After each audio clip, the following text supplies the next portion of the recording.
Deer বাবা, deer মা, deer বাবা, ডিয়ার মা, আমার কিছু বলার আছে তোমাদের। অনেকদিন কথাটা বলবো ভাবছি কিন্তু বলা হয়ে উঠছে না। পারলে আজ আমার কথাগুলো একটু মন দিয়ে শুনো। আজ অন্তত কিছুক্ষণের জন্য হলেও আমার কথাগুলোর গুরুত্ব দিও প্লিজ।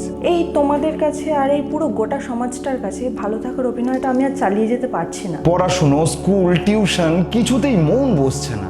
অনেকদিন ধরে এই কথাগুলো আমাকে কুড়ে কুড়ে খাচ্ছে, মনের মধ্যে জমিয়ে রাখতে রাখতে আর পেরে উঠছি না। এই লোকে কি বলবে এই হ্যাশট্যাগটা আমার আর কিচ্ছু যায় আসে না। হ্যাঁ, সারাদিন আমি মোবাইলে মুখ গুজে থাকি।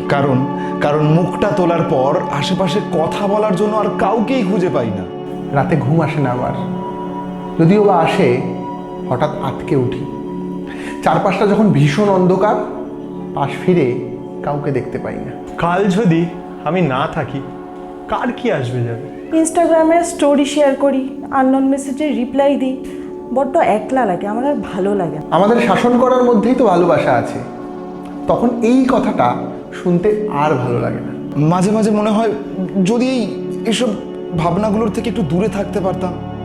এই তথাকথিত হ্যাশট্যাগ সেলফ লাভের নাটকটা যদি আর না করে যেতে হতো। মা, তুমি যদি আমার সমস্যাগুলো একটু বুঝতে, একটু মন দিয়ে শুনতে, আমি যদি কাছে টেনে নিতে, ছোটবেলার মতো আরও একবার তোমার কোলে ঘুমিয়ে পড়তে পারতাম। কাকিমণি কি বলবে, কাকা কি বলবে, মায়ের অফিস কলিগ কি বলবে, এইগুলো ভেবে ভেবে আর কতদিন চাপিয়ে দেওয়া হবে।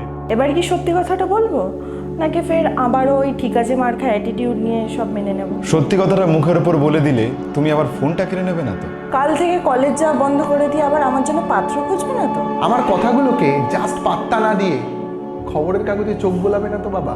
জানি প্রথমে না এই কথাগুলো শুনতে বড্ড অকওয়ার্ড লাগবে। এই জেনারেশনের প্রবলেমগুলোকে বুঝতে একটু তো সময় দিতে হবে। জানি হয়তো তোমাদেরকেও ছোটবেলায় কথা বলতে দেওয়া হয়নি, হয়তো তোমাদেরকেও বলা হয়েছে মুখ বুঝে বড়দেরকে সম্মান করতে। সেদিন দাদুর সিদ্ধান্তে তুমি ঘরের এক কোনায় বসে কেঁদেছিলে, এক ধাক্কায় তোমারও সব স্বপ্নগুলো নষ্ট হয়ে গিয়েছিল। তোমাকেও একসময় কেউ বলেছিল মেয়ে হয়ে জন্মেছিস, রান্না বান্না শেখ, পড়াশোনা শিখে কি করবি, সে তো শ্বশুরবাড়ি গিয়ে রান্নাই করতে হবে। সময়টা বদলে গেছে বাবা। যে প্রবলেমগুলোকে তুমি ফেস করেছো ছোটবেলায়, তুমি কি চাও আমিও সেগুলো ফেস করি? চাই না আমি তোমাদের অ্যাডভাইস। শুধু কোনো বিষয় আমাদের উপর জোর খাটিও না প্লিজ। আর কখনো প্লিজ মা বলো না, আমার থেকে আমার মাসির মেয়ে বেশি ভালো। তোর এসবের বয়স হয়নি। আমার ইচ্ছেটাকে এই কথাটা বলে বারবার থামিয়ে দিও না। কলেজে গিয়ে কোন সাবজেক্টে অনার্স নিয়ে আমি পড়বো, এবার না হয় এই ডিসিশনটা আমাকেই নিতে দাও। আমি যদি ইঞ্জিনিয়ারিং না করে, তোমাদের কথা মতো ভালো চাকরি না পেয়ে আমি যদি মেকআপ আর্টিস্ট হই, তাহলে কি তোমরা আমার সাথে আর কথা বলবে না? আচ্ছা, কাল থেকে যদি আমি কলেজ না গিয়ে ওয়াইল্ড লাইফ ফটোগ্রাফার হতে চাই, অথবা ধরো পড়াশোনা না করে মন ভরে গান গাইতে চাই, তবে কি তোমরা আমাকে বাড়ি থেকে তাড়িয়ে দেবে? নিজের মনের কথাটা মা বাবাকেই যদি না বলতে পারি, কাকে আর বলবো? আসল লড়াইটা তো বাইরের জগতের সাথে, সমাজের অন্ধ কুসংস্কার, অন্ধবিশ্বাসের সাথে। যদি এই লড়াইতে তোমাদেরকেই আমরা পাশে না পাই, তাহলে এই প্রজন্মের পাশে কে দাঁড়াবে? আরেকটা কথা, চায়ের দোকান চালালে, সবজি বিক্রি করলে, বাসে চেপে অফিস গেলে কেউ ছোট হয়ে যায় না। নিজের আত্মবিশ্বাসের সাথে যদি কোনো কাজ করা যায় আর তাতে যদি সাকসেসফুল হই, তাহলে তাতে ক্ষতি কি? কাল থেকে প্লিজ আর এটা বলো না যে পড়াশোনা না করলে কি সবজি বিক্রি করবি।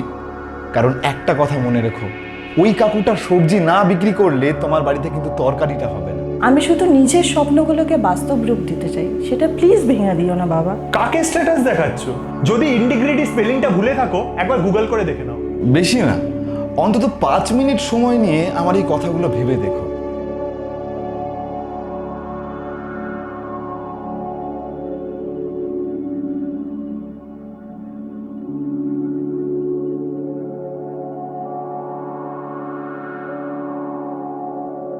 আমরা চেষ্টা করছি নতুন কিছু করতে, সমাজের অন্ধবিশ্বাস, কুসংস্কারের বিরুদ্ধে লড়তে। যদি তোমাদেরকে পাশে পাই, তাহলে ভালো লাগবে। তাই আমাদেরকে সাপোর্ট করো এই ফ্রি এবং ইন্ডিপেন্ডেন্ট জার্নালিজমকে।